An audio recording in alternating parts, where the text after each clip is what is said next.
Hello दोस्तों, स्वागत है सबका हमारे चैनल पर। तो देखिए, यूपीएससी का एग्जाम आप दे रहे हैं तो यूपीएससी में टेस्ट लगाना बहुत जरूरी है। तो उसी के साथ हम लोग लेकर आए हैं यहाँ पे दृष्टि का टेस्ट ये है। तो ये टेस्ट 2024 के लिए है और ये टेस्ट संख्या आज 1 है। ठीक है, तो इसमें देखिए ए नंबर का है ये है। तो चलिए बिना समय गवाए हम लोग शुरू करते हैं, चलते हैं प्रश्न की तरफ। तो देखिए इसमें पहला क्वेश्चन है, निम्नलिखित कथनों पर विचार कीजिए। पहला कथन है, अफ्रीकी चीतों की तुलना में एशियाई चीते छोटे होते हैं लेकिन उनकी खाल मोटी होती है। दूसरा कथन है, संरक्षित क्षेत्रों में 90% चीता शावकों की मृत्यु का प्रमुख कारण परभक्षण है। और तीसरा है, एशियाई चीते वर्ष 1952 तक भारत से विलुप्त हो चुके थे। और चौथा है, अफ्रीकी चीतों को IUCN रेड लिस्ट में सुभेद के रूप में सूचीबद्ध किया गया है। तो देखिए, अगर चीतों के बारे में आप लोगों ने पढ़ा होगा तो ये सही है कि अफ्रीकी चीतों की तुलना में एशियाई चीते छोटे होते हैं लेकिन उनकी खाल मोटी होती है। और 90% चीता जो है शावकों की मृत्यु का प्रमुख कारण परभक्षण है। और 1952 में ये भारत से विलुप्त हो चुके थे, इसलिए तो लाया गया था इस बार। और अफ्रीकी चीतों को IUCN रेड लिस्ट में सुभेद के रूप में सूचीबद्ध किया गया। तो ये सभी कथन सही है, तो हो जाएगा ऑप्शन नंबर डी, सभी चारों। उसके बाद क्वेश्चन दूसरा है, निम्नलिखित कथनों पर विचार कीजिए। पहला कथन है, वन्य जीवों और वनस्पतियों साइट्स की लुप्त प्राय प्रजातियों में अंतरराष्ट्रीय व्यापार पर अभी समय के COP19 में भारत के शीशम को सम्मेलन के परिशिष्ट सेकेंड में शामिल किया गया था। दूसरा कथन है, परिशिष्ट सेकेंड में एक पक्षकार के अनुरोध पर शामिल प्रजातियां शामिल हैं जो पूर्व से ही प्रजातियों के व्यापार को नियंत्रित कर रहा है तथा जिन्हें अस्थिर या अवैध शोषण को रोकने के लिए अन्य देशों के सहयोग की आवश्यकता है। उपर्युक्त कथनों के संबंध में निम्नलिखित में से कौन सा कथन सही है। अब यहाँ पे 4 कथन दिए गए हैं, तो बताइए कौन सा कथन इसमें सही होगा। तो देखिए इसमें क्या है कि पहला सही है और लेकिन ये दूसरा कथन जो है ये गलत है। तो इसमें क्या हो जाएगा, ऑप्शन नंबर सी हो जाएगा। एक कथन सही है लेकिन कथन 2 जो है गलत है। चलिए नेक्स्ट क्वेश्चन देखते हैं। क्वेश्चन नंबर 3, निम्नलिखित कथनों पर विचार कीजिए। नुडेरियन जेलीफिश समुद्री एनीमोन और प्रवाल सहित जलीय जीवों के एक समूह को संदर्भित करता है। दूसरा है, सभी निडेरियन यौन प्रजनन में सक्षम हैं। और तीसरा है, कुछ निडेरियन शैवाल के साथ सहजीवी संबंध प्रदर्शित कर सकते हैं। तो बताना है कि कितने युग इसमें सम्मिलित हैं, कितने सही है इसमें है। तो ये हो जाएगा आपका सभी तीनों कथन सही है, तो ऑप्शन सी हो जाएगा। उसके बाद देखिए यहाँ पे कथन देखिए क्वेश्चन नंबर 4 में, यह राष्ट्रीय उद्यान वर्ष 1981 में बनाया गया था। इसे वर्ष 1994 में भारत सरकार द्वारा प्रोजेक्ट टाइगर रिजर्व घोषित किया गया था। भारत में पाई जाने वाली 9 गिद्ध प्रजातियों में से 7 प्रजातियां यहाँ पाई जाती हैं। और वह नदी जो इस उद्यान से होकर दक्षिण से पूर्व की ओर बहती है, मतलब दक्षिण से नीचे से ऊपर जाती है, दक्षिण से पूर्व की ओर बहती है, घड़ियाल, मगर तथा अन्य जलीय जीवों का आवास है और सबसे कम प्रदूषित नदियों में से एक है तथा यमुना की सहायक नदी भी है, यानी कि यमुना की सहायक नदी भी की बात हो रही है। और इस रिजर्व के भूभाग की विशेषता व्यापक पठार और घाटियां है। तो बताइए किसका वर्णन किया गया है इसमें। तो ये पन्ना राष्ट्रीय उद्यान का वर्णन किया गया। पन्ना राष्ट्रीय उद्यान जितना भी ये स्टेटमेंट दिया गया है उसमें ये पन्ना राष्ट्रीय उद्यान का बात था। नेक्स्ट देखते हैं क्वेश्चन नंबर 5, निम्नलिखित कथनों पर विचार कीजिए। मॉन्ट्रियल प्रोटोकॉल में किगाली संशोधन का लक्ष्य वर्ष 2030 तक हाइड्रोफ्लोरोकार्बन यानी HFC के उपयोग को चरणबद्ध तरीके से कम करना तथा समाप्त करना है। और दूसरा है, HFC को क्लोरोफ्लोरोकार्बन CFC की तुलना में अधिक शक्तिशाली ओजोन क्षरण पदार्थ ODS माना जाता है। तो बताइए उपयुक्त कथनों में से कौन सा कथन सही है। तो ये हो जाएगा आपका न ही 1 और न ही 2, ये उल्टा कथन लिखा गया है। ठीक है, तो इसमें इसलिए दोनों कथन हो जाएगा गलत। एक मिनट,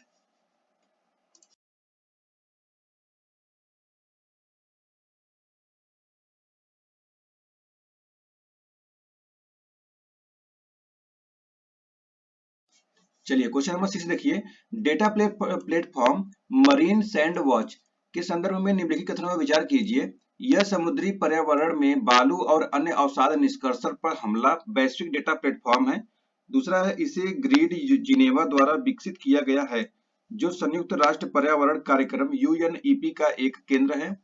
तीसरा है, यह ड्रेजिंग जहाजों के संचालन की पहचान करने के लिए जहाजों से स्वचालित पहचान प्रणाली AIS सिग्नल तथा आर्टिफिशियल इंटेलिजेंट यानी एआई का उपयोग करता है। चौथा कथन है, इसका अनुमान है कि समुद्री एवं तटीय वातावरण में प्रत्येक वर्ष 50 से 100 अरब टन रेत और अन्य अवसादों को निष्कर्षित किया जाता है। तो बताइए कौन सा कथन इसमें सही है।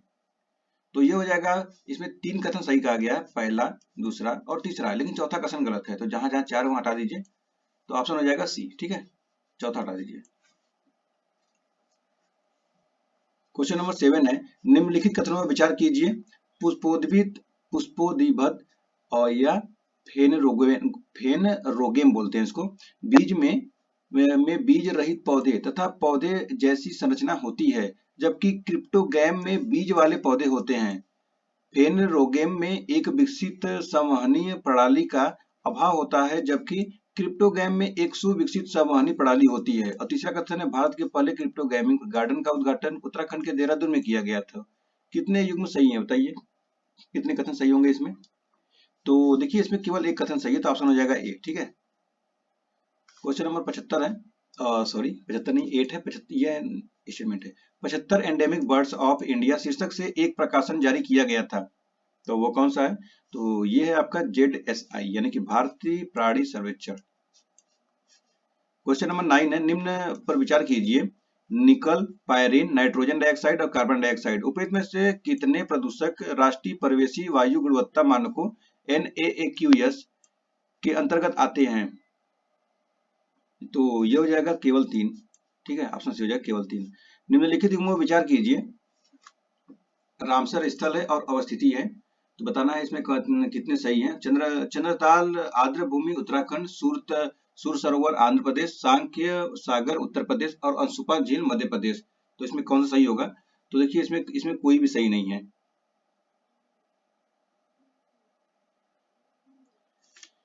क्योंकि देखिए जो चंद्रताल है, चंद्रताल ये आपका पड़ जाएगा हिमाचल प्रदेश में। ठीक है, और उसके बाद ये सुर सरोवर से ये यूपी का है, और उसके बाद सांख्य सागर, तो सांख्य सागर हो जाएगा MP का है ये।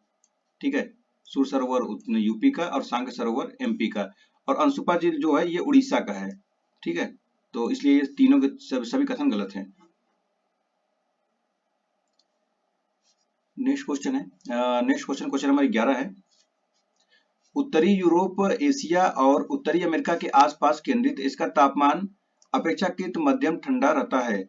अधिकतर स्प्रूस, कुछ चीड़ और देवदार के साथ प्रमुख वनस्पति शंकुधारी सदाबहार है। जीव जंतुओं में पक्षी, बाज, फर वाले मांसाहारी, छोटे मिंक, एल्क, तेंदुए और साइबेरिया बाघ, वुल्वरीन और भेड़िए आदि शामिल है। यह सबसे संभावित वर्णन है। तो बताइए किसके बारे में बात हो रहा है ये।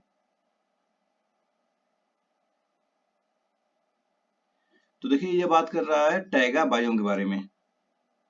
टैगा बायोम के बारे में जानिए। ये एक बोरल फॉरेस्ट है और कॉन्फिरियस ये जंगल होते हैं इसमें। इसके कुछ विशेषताएं भी होते हैं, जैसे कि कैनफ्रियस ट्रीज इसमें होते हैं और कोल्ड जलवायु होते हैं यहाँ के, और लिमिटेड डाइवर्सिटी भी होती है, सीजनल चेंज भी होते हैं इसमें, वाइल्ड लाइफ भी है, इकोनॉमिक के बिहाफ पे भी ये बहुत इंपॉर्टेंट होते हैं। क्वेश्चन नंबर 12 है, अधिपादप यानी कि इसको बोलते हैं एपीफाइट्स के संदर्भ में निम्नलिखित कथनों पर विचार कीजिए। अधिपादप यानी कि एपीफाइट्स वे मेजबान पौधे की सतह पर उगते हैं, और दूसरा है मेजबान पौधे उन्हें सूर्य के प्रकाश तक पहुंचने में सहायता करते हैं। तीसरा है ये प्रकृति में परजीवी होते हैं। तो बताइए कितने युग्म सुमेलित इसमें हैं। तो ये हो जाएगा, इसमें केवल 2 युग्म सुमेलित हैं।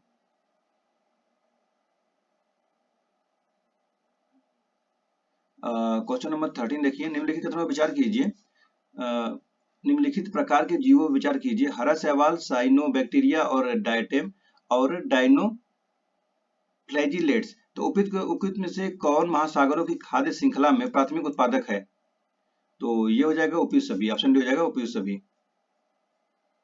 क्वेश्चन नंबर 14 है, पर्यावरण संरक्षण अधिनियम 1986 के संदर्भ में निम्नलिखित कथनों पर विचार कीजिए। पहला कथन है, यह अधिनियम केंद्र सरकार को किसी भी उद्योग के संचालन, निषेध, बंद करने या विनियमन के लिए निर्देश जारी करने के लिए अधिकृत करता है। और दूसरा है, इस अधिनियम ने लोकस स्टैंडी के नियम को शिथिल कर दिया।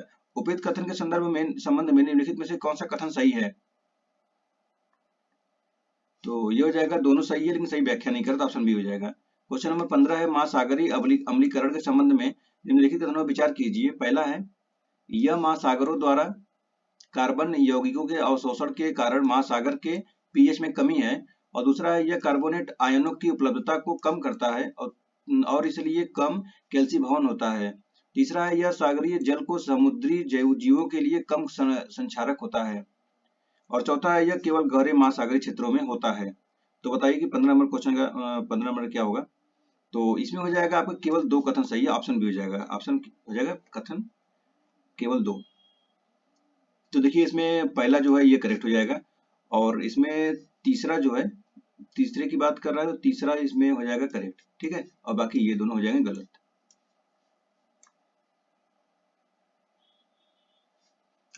तीसरा भी इसमें इनकरेक्ट है। इसमें करेक्ट होगा आपका दूसरा स्टेटमेंट, ये दूसरा सही है, लेकिन पहला दूसरा सही है, तीसरा चौथा इसमें हो जाएगा गलत।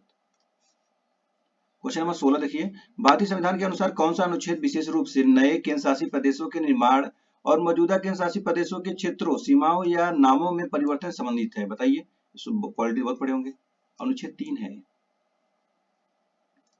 क्वेश्चन नंबर 17 है, अनुच्छेद 22 के बारे में बताना है। अब देखिए 22 के बारे में, दंडात्मक हिरासत के मामले में गिरफ्तार व्यक्ति को गिरफ्तारी के आधार के विषय में सूचना प्राप्त करने का अधिकार। निवारक हिरासत से सुरक्षा केवल नागरिकों को उपलब्ध है, विदेशियों को नहीं। तीसरा है, निवारक हिरासत कानून के तहत किसी भी व्यक्ति की हिरासत किसी भी परिस्थिति में 3 महीने से अधिक नहीं हो सकती। चौथा है, राज्य विधायिका के पास अधिकतम अवधि निर्धारित करने का अधिकार है जिसके लिए किसी व्यक्ति को निवारक हिरासत के तहत गिरफ्तार किया जा सकता है। तो बताइए कौन सा उपयुक्त कथनों में से कौन सा कथन सही है। तो ये हो जाएगा, इसमें सिर्फ पहला कथन सही है, ऑप्शन ए, ठीक है, पहला कथन सिर्फ सही है, बाकी सब गलत है। क्वेश्चन नंबर 18 देखिए, मूल कर्तव्यों के संदर्भ में निम्नलिखित कथनों पर विचार कीजिए। 6 से 14 वर्ष की आयु के बीच अपने बच्चे को शिक्षा के अवसर प्रदान करना 42वें संविधान संशोधन अधिनियम के माध्यम से अधिनियमित कर्तव्यों की मूल सूची का हिस्सा रहा है। दूसरा है, देश की रक्षा करना और आवश्यकता पड़ने पर राष्ट्रीय सेवा प्रदान करना मूल कर्तव्यों के अंतर्गत शामिल नहीं है। तीसरा है, संविधान न्यायालय द्वारा उनके सीधे प्रवर्तन का प्रावधान नहीं करता है। कौन सा कथन सही है? ठीक हो जाएगा, केवल एक कथन सही है, ठीक है, इसमें जो केवल एक कथन सही होगा। पहला कथन देखिए नॉट करेक्ट है, और इसमें दूसरा कथन भी गलत है, इसमें करेक्ट है तो सिर्फ तीसरा। 6 से 14 वर्ष की आयु के बच्चे के बीच अपने बच्चों को शिक्षा के अवसर प्रदान करना 42वें संविधान संशोधन द्वारा, ये कथन गलत हो जाएगा, ठीक है। और देश की रक्षा करना, आवश्यकता पड़ने पर राष्ट्रीय सेवा प्रदान करना मूल कर्तव्यों के अंतर्गत शामिल नहीं है, तो किया गया शामिल। और संविधान न्यायालय द्वारा उनके सीधे प्रवर्तन का प्रावधान नहीं करता है, तो ये सही है। तो इस प्रकार केवल एक कथन इसमें सही होगा। तो चलिए क्वेश्चन नंबर 19 देखिए, बस एक मिनट आ रहा हूँ।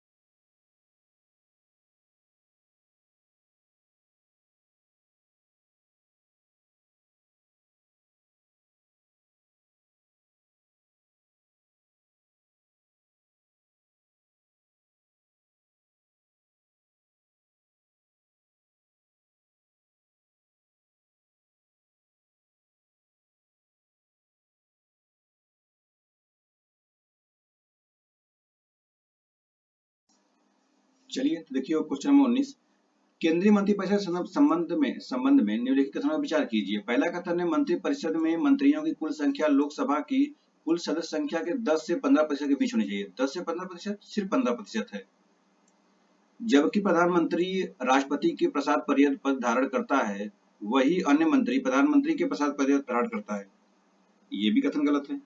तीसरा है, मंत्रिपरिषद सामूहिक रूप से संसद के दोनों सदनों के प्रति उत्तरदायी होता है, तो मंत्रिपरिषद सिर्फ लोकसभा के प्रति उत्तरदायी होता है, न कि दोनों सदनों के। कोई भी कथन सही नहीं, तो ऑप्शन हो जाएगा डी, ठीक है। क्वेश्चन नंबर 20 है, निम्नलिखित युग्मों पर विचार कीजिए। मंत्रिमंडल समिति और अध्यक्ष, राजनीतिक मामलों की मंत्रिमंडल समिति प्रधानमंत्री लिखा है, और संसदीय कार्य मंत्रिमंडल समिति संसदीय कार्य मंत्री। तीसरा है सुरक्षा पर मंत्रिमंडल समिति रक्षा मंत्री, और चौथा है आर्थिक मामलों की मंत्रिमंडल समिति वित्त मंत्री। तो बताना है इसमें कौन, युग्म विचार कीजिए कितने युग्म सम्मिलित हैं। तो देखिए इसमें केवल एक युग्म सम्मिलित है, ठीक है। इसमें अगर कोई पेयर मैच कर रहा है तो इसमें सिर्फ ये राजनीतिक मामलों की मंत्रिमंडल समिति प्रधानमंत्री के है, ऑप्शन ए वाला, ठीक है। और बाकी सब तो इसमें इनकरेक्ट हो जाते हैं, जैसे कि ये cabinet committee of parliament affair के होम मिनिस्टर होते हैं, संसदीय कार्य मंत्री नहीं। और सुरक्षा मंत्री परिषद समिति के ये रक्षा मंत्री दिया है, तो ये रक्षा मंत्री ना होकर ये प्राइम मिनिस्टर होते हैं। और इसके भी आर्थिक मामलों की मंत्रिमंडल समिति भी वित्त मंत्री ना होकर प्राइम मिनिस्टर ही होंगे। क्वेश्चन नंबर 21 है, भारतीय संसद के संदर्भ में निम्नलिखित कथनों में से कौन सी समिति सदन में प्रक्रिया और कामकाज के संचालन के मामलों पर विचार करती है एवं सदन के नियमों में आवश्यक संशोधन की सिफारिश करती है। लोकसभा में इस समिति के पदेन अध्यक्ष के रूप में अध्यक्ष सहित 15 सदस्य होते हैं। तो कार्य मंत्रणा समिति, सामान्य प्रयोजन संबंधी समिति, विशेषाधिकार समिति या नियम समिति, कौन सा इसका होगा? तो ये हो जाएगा आपका नियम समिति, ऑप्शन डी हो जाएगा नियम समिति।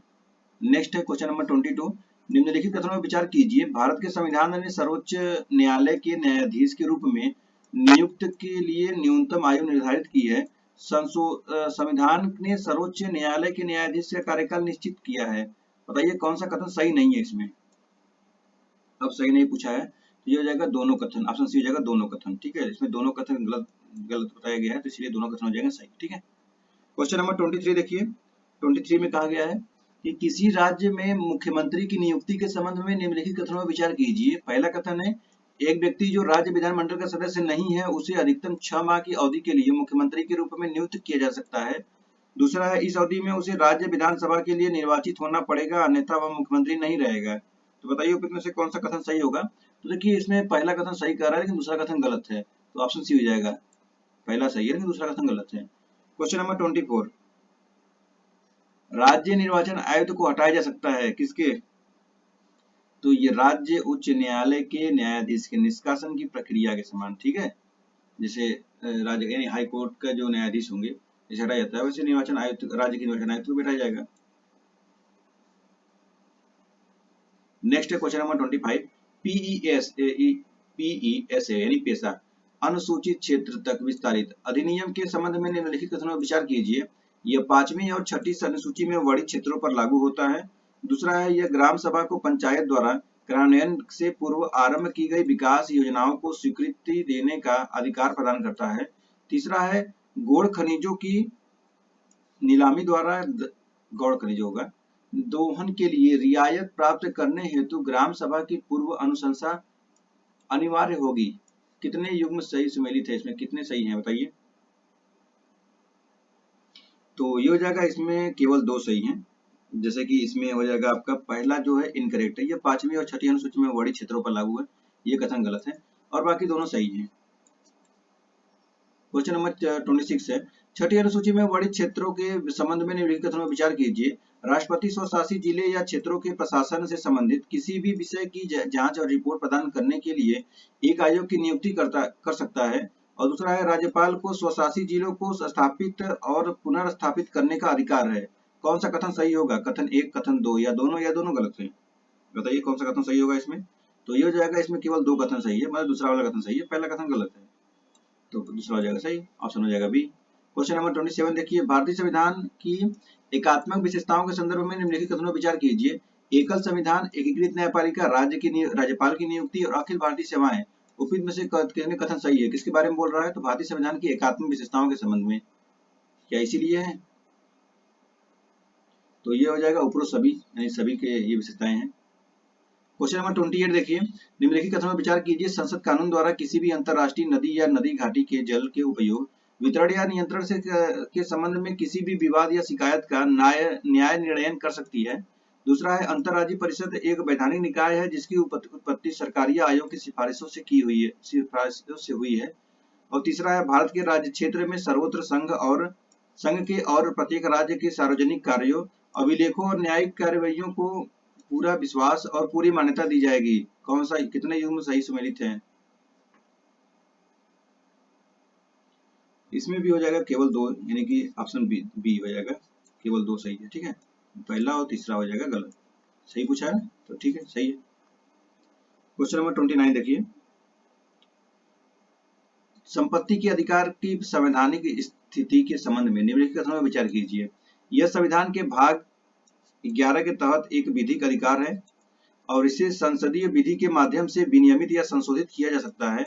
यह संविधान के मूल ढांचे का हिस्सा नहीं है।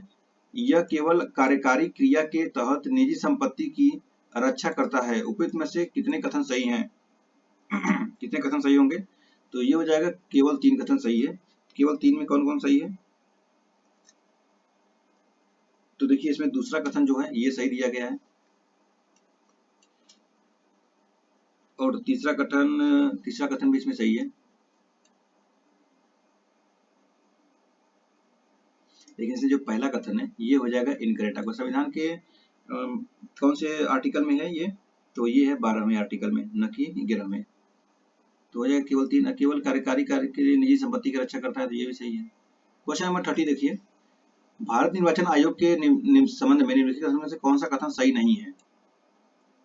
तो निर्वाचन आयोग लोकसभा और राज्यसभा विधानसभाओं के अलावा भारत के राष्ट्रपति उपराष्ट्रपति के पदों के लिए भी चुनाव आयोजित करता है, सही है। और भारत का मुख्य चुनाव आयुक्त दूसरे कार्यकाल के लिए पुनर्नियुक्ति का पात्र है, ये भी सही है। संविधान में निर्वाचन आयोग के सदस्यों का कार्यकाल निर्दिष्ट नहीं किया गया है, तो ये भी सही है। संविधान में चुनाव आयुक्त की नियुक्ति के लिए न्यूनतम आयु मानदंड निर्धारित किया गया है, ये नहीं है। ऑप्शन बी गलत है, डी गलत हो जाएगा, ये हो जाएगा सही, नहीं पूछा है, ये हो जाएगा। चलिए क्वेश्चन नंबर 31 देखिए, आपातकालीन प्रावधानों के संसदीय अनुमोदन तथा निरसन के संबंध में निम्नलिखित कथनों पर विचार कीजिए। 42वें संशोधन अधिनियम के द्वारा आपातकाल की उद्घोषणा को इसके जारी होने के 1 माह के भीतर अनुमोदित करना अनिवार्य कर दिया गया, और आपातकाल की उद्घोषणा को दोनों सदनों द्वारा विशेष बहुमत से पारित किया जाना चाहिए। तीसरा है, उद्घोषणा को रद्द करने के लिए दोनों सदनों द्वारा साधारण बहुमत से पारित किया जाना आवश्यक है। और चौथा है, 38वें संशोधन से पूर्व उद्घोषणा को राष्ट्रपति स्वयं ही रद्द कर सकता है। बताइए कौन सा कितने कथन सही हैं? तो देखिए, इसमें केवल एक कथन सही है। ठीक है, इसमें पहला कथन जो कह रहा है कि 1 माह के भीतर, तो ये कथन हो जाएगा गलत। ये must be approved by the दोनों सदन से इसको पारित होना है विद इन अ मंथ।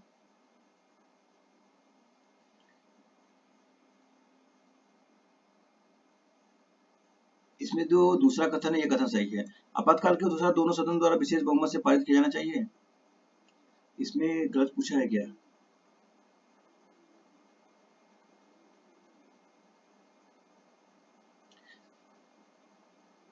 और ये 38वें नहीं बल्कि 44वें संविधान संशोधन द्वारा हुआ था।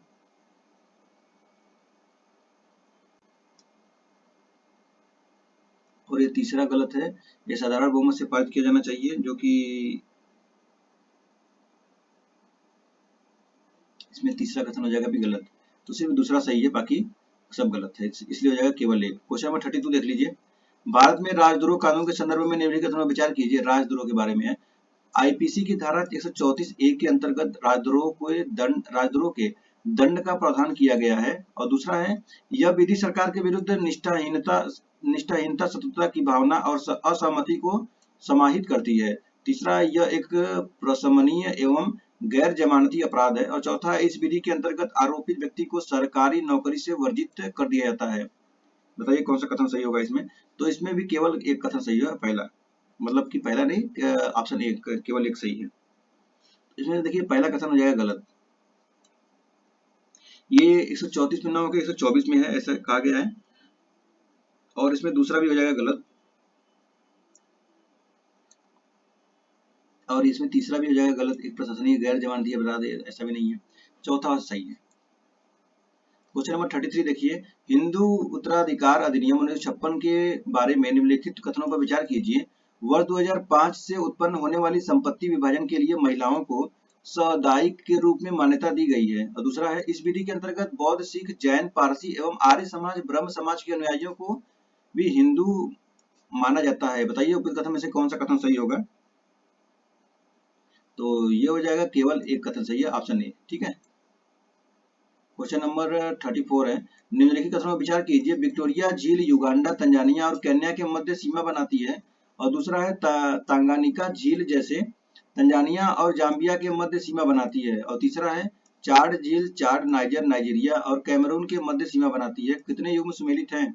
मतलब कितने सही है बताइए। तो ये हो जाएगा सभी कथन सही है, तो ऑप्शन सी हो जाएगा।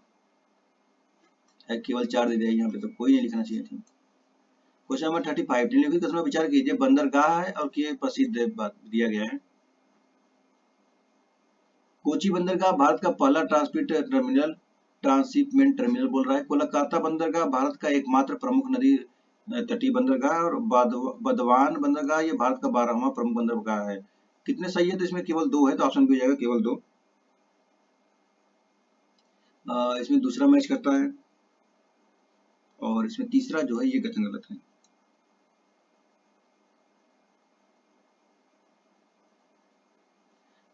ये जो है लैंड लॉर्ड बंदरगाह है, लैंड लॉर्ड मॉडल पे है, लैंड लॉर्ड नहीं, लैंड लॉर्ड मॉडल।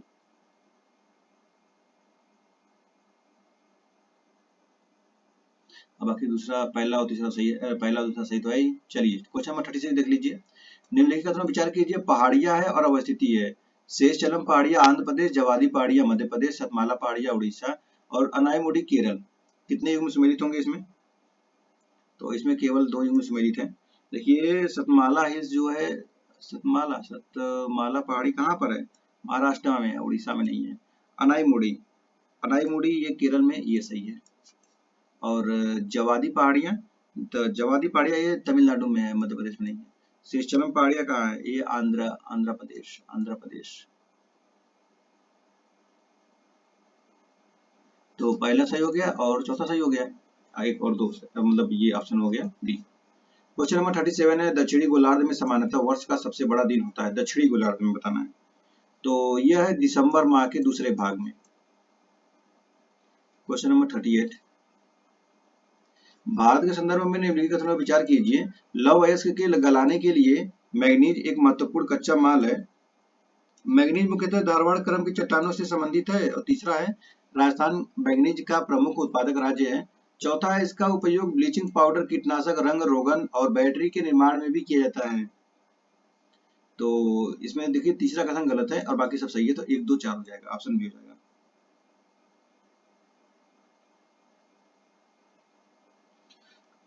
और यहाँ राजस्थान की जगह उड़ीसा कर लीजिए, ठीक है, तब सही होता है यहाँ पर। क्वेश्चन नंबर 39, निम्नलिखित देशों पर विचार कीजिए। Estonia, Poland, Slovakia, Belarus. नहीं, देखिए यहाँ पर है कि उपयुक्त में से यूक्रेन के साथ सीमा साझा करने वाले देश है, बताइए। और देखिए 2023 में किसी ने क्वेश्चन पूछा भी गया था इसमें, 2023 में। Estonia, Poland, Slovakia, Belarus, Lithuania और मैसेडोनिया, बताइए कितने युग्म सम्मिलित हैं? तो इसमें केवल 3 है, तो वो भी 3 कौन कौन है? पहले देख लीजिए, इसमें माल्डोवा, रसिया, रोमानिया, पोलैंड, स्लोवाकिया, हंगरी और बेलारूस इसमें रहते हैं। तो इसमें रसिया है, रसिया नहीं है। तो रोमानिया, रोमानिया भी नहीं है। स्लोवाकिया, स्लोवाकिया देखिए करेगा। और बेलारूस, बेलारूस भी करेगा। हंगरी है क्या? नहीं। माल्डोवा नहीं है। पोलैंड करेगा आपका, तो हो गया स्लोवाकिया, बेलारूस और पोलैंड। 3 4 2। क्वेश्चन नंबर 40 से निम्नलिखित कथनों पर विचार कीजिए। भारत में कुल अधिष्ठापित विद्युत का लगभग 5% जल विद्युत से प्राप्त होता है। और दूसरा है अधिष्ठापन क्षमता के संदर्भ में भारत की दोहन योग्य जल विद्युत क्षमता का लगभग 1,48,700 मेगावाट अनुमानित है। तीसरा है भारत में जल विद्युत उत्पादन 19वीं सदी के अंत में दार्जिलिंग को विद्युत आपूर्ति हेतु वर्ष 1987 में एक जल विद्युत संयंत्र स्थापना के साथ शुरू हुआ था। कितने सही हैं कथन? तो इसमें भी केवल 2 कथन सही हैं, 3 में से केवल 2 ही कथन सही इसमें है। तो अगर आप इसमें देखेंगे तो पहला कथन जो है ये कथन गलत है, ठीक है। जहाँ परसेंटेज वगैरह दिया रहेगा इसको देख लीजिए ध्यान से। ये 5 की जगह 11 कर दीजिए, तब सही होगा, ठीक है। बाकी सब दोनों कथन सही है। क्वेश्चन नंबर 41 है, लौह अयस्क के वितरण के संबंध में निम्नलिखित कथनों पर विचार कीजिए। कर्नाटक देश में लौह अयस्क का तीसरा सबसे बड़ा उत्पादक है। और दूसरा है झारखंड में लौह अयस्क के 25% भंडार मौजूद है। और यह देश में कुल लौह अयस्क के उत्पादन का लगभग 11.1% उत्पादन करता है। तीसरा है भारत विश्व में लौह अयस्क का तीसरा सबसे बड़ा निर्यातक है। बताइए कितने कथन सही हैं? कितने कथन सही हैं? तो इसमें भी केवल 2 कथन सही है।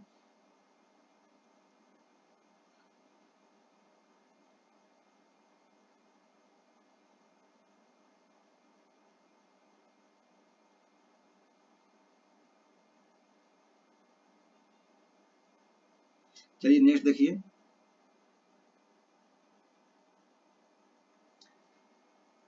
निम्नलिखित राज्यों पर विचार कीजिए। कर्नाटक, केरल, असम, उड़ीसा। उपयुक्त में से कितने राज्यों को आमतौर पर एरेका नट उत्पादक राज्य के रूप में जाना जाता है? एरेका नट, एरेका नट जानते हैं?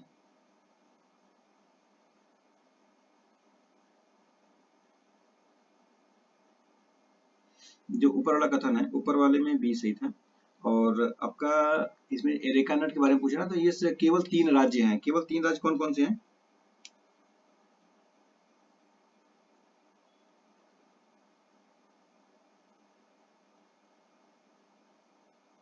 तो ये हो जाएगा आपका कर्नाटक हो जाएगा, केरल हो जाएगा और उड़ीसा हो जाएगा। असम को छोड़ दीजिए।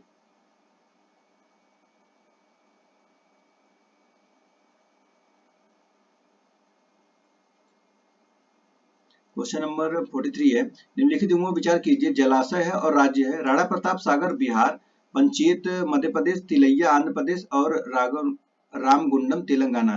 तो बताइए कितने सही सुमेलित है इसमें? तो इसमें केवल एक सही है। देखिए ये राणा प्रताप राजस्थान में है, ठीक है, नाम सही लग रहा है, राजस्थान में हो जाएगा। और उसके बाद पंचेत, तो पंचेत ये हो जाएगा आपका झारखंड में है। और तिलैया, तो तिलैया हो जाएगा आपका, ये भी झारखंड में है। और रामगुंडम, तो रामगुंडम हो जाएगा ये तेलंगाना, ये सही है। तो इस प्रकार केवल एक सही है। क्वेश्चन नंबर देख लीजिए नेक्स्ट 44। प्राचीन भारतीय इतिहास संदर्भ में निम्नलिखित कथनों पर विचार कीजिए। साहित्यिक रचना और लेखक है, तो इसमें बताना है लेखक और साहित्यिक रचना के बारे में। इरामावतारम कंबन और रामचंद्र चरित पुराण तुलसीदास, पंचरात्र भास, लीलावती प्रबंधम ये नेमिनाथ। बताइए कितने सही हैं? तो ये हो जाएगा आपका केवल 3 कथन सही है। इसमें से कौन सा पेयर इनकरेक्ट है? जो तीसरा है ये इनकरेक्ट हो जाएगा। पंचरात्र जो भास है ये हो जाएगा इनकरेक्ट। ये हो जाएगा पंचरात्र भास, ये महाराष्ट्र संस्कृति है।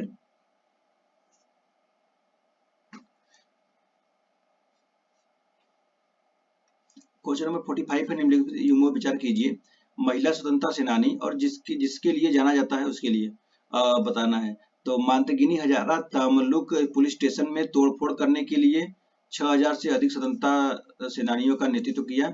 और एवी कुट्टी मालू अम्मा, तो ये अंग्रेजों के खिलाफ एक सेना का नेतृत्व एवं किया एवं तुम अपना कर्तव्य निभाओ और मैं अपना कर्तव्य निभाऊंगी के नारे के साथ जवाब दिया। तीसरा है अरोड़ा आसफ अली गोवलिया टैंक मैदान में तिरंगा झंडा फहराया। बताइए कौन सा सही है? तो देखिए इसमें 1 और 3 सही है, बाकी ये कथन गलत है। 1 और 3 सही हो जाएगा। क्वेश्चन नंबर 46 देखिए। भारतीय इतिहास संदर्भ में Abdul Razzaq Samarqandi, Francois Bernier, Peter Mundy थे। तो इसका आंसर क्या होगा? तो ये हो जाएगा आपका भारत आए यात्री के बारे में। Question number 47। निम्नलिखित में से कौन फेयंस शब्द की व्याख्या करता है? किसानों द्वारा माल तैयार करने के लिए उपयोग किया जाने वाला कच्चा माल, हड़प्पा सभ्यता के लोगों द्वारा प्रयोग किया जाने वाला एक प्रकार का उपकरण, और वह सामग्री जो कृत्रिम रूप से उत्पादित की जाती है जिसका उपयोग मोती, चूड़ियां, झुमके और छोटे बर्तन के निर्माण के लिए किए जाते हैं, या तो हड़प्पा सभ्यता के दौरान आभूषण बनाने के लिए उपयोग किया जाने वाला एक प्रकार का अर्धकीमती पत्थर। किसका? फेयंस के बारे में बोल रहा है। तो ये हो जाएगा यह सामग्री जो कृत्रिम रूप से उत्पादित की जाती है जिसका उपयोग मोती, चूड़ी, झुमके, छोटे और बर्तन का निर्माण के लिए किया जाता है। Option number C. Question number 48 है। वेदों में शाश्वत सत्य समाहित है। इस दर्शन का मुख्य उद्देश्य स्वर्ग और मोक्ष प्राप्त करना था। मोक्ष प्राप्त करने के लिए वैदिक यज्ञों की दृढ़ता से अनुशंसा की जाती है। उपरोक्त कथन प्राचीन भारत के भारतीय दर्शन की निम्नलिखित में से किस प्रणाली की मूल मान्यताओं में से एक को दर्शाता है? सांख्य, वैशेषिक, न्याय, मीमांसा। तो ये हो जाएगा आपका मीमांसा, ऑप्शन डी। नेक्स्ट है मध्यकालीन शहर मांडू के संबंध में निम्नलिखित कथनों पर विचार कीजिए। यह गौरी वंश की राजधानी थी, इसकी स्थापना सुल्तान बाज बहादुर ने की थी। और तीसरा है मांडू की पठान वास्तुकला दिल्ली की संरचनाओं की तरह है। उपयुक्त में से कितने कथन सही हैं? तो ये हो जाएगा, इसमें केवल 2 कथन सही है। इसमें जो पहला कथन सही है, लेकिन ये दूसरा कथन गलत हो जाएगा। इसकी स्थापना सुल्तान बाज बहादुर ने नहीं की थी, ये होंसर शाह ने किया था। क्वेश्चन नंबर नेक्स्ट है 50 नंबर, ये आखिरी रहेगा आज के लिए। भारत की गुफा परंपराओं के संदर्भ में महाजनक जातक, उमग जातक, मारा विजया निम्नलिखित में से किस गुफा समूह में देखे जा सकते हैं? एलोरा गुफा, अजंता गुफाएं, एलिफेंटा गुफाएं या बाग की गुफाएं? तो बताइए। तो ये अजंता गुफाएं में होंगे, ठीक है। Located in Aurangabad Maharashtra, it has monasteries associated with the 3 religion dating from the 5th century CE onward to the 11th century. It has 32 Buddhist, Brahmanical and Jain caves, मतलब कि इसमें 32 मूर्तियां 32 बुद्धिस्ट की मिली हैं, जो कि और जैन के भी इसमें है, इसी में से मिलाकर है। उसमें से 12 बुद्ध के हैं। तो चलिए, इस प्रकार हम लोग 50 क्वेश्चन इसमें किए हुए हैं, और नेक्स्ट 50 जो रहेगा वो नेक्स्ट वीडियो में किया जाएगा। तो चलिए, अगर वीडियो अच्छा लगे तो वीडियो को लाइक कर लीजिए, और लगातार इसको टेस्ट देते रहिए। देखिए, बहुत जरूरी टेस्ट है। देखिए, इसमें से अगर आप इसको 2-3 बार दोहराएंगे तो बहुत सारे क्वेश्चन इसमें से ऐसे पूछे जाते हैं, तो आपको ऐसे क्वेश्चन के हैबिचुअल हो जाएंगे। चलिए, फिर मिलते हैं नेक्स्ट वीडियो में। आप सबका बहुत बहुत धन्यवाद। Thank you so much.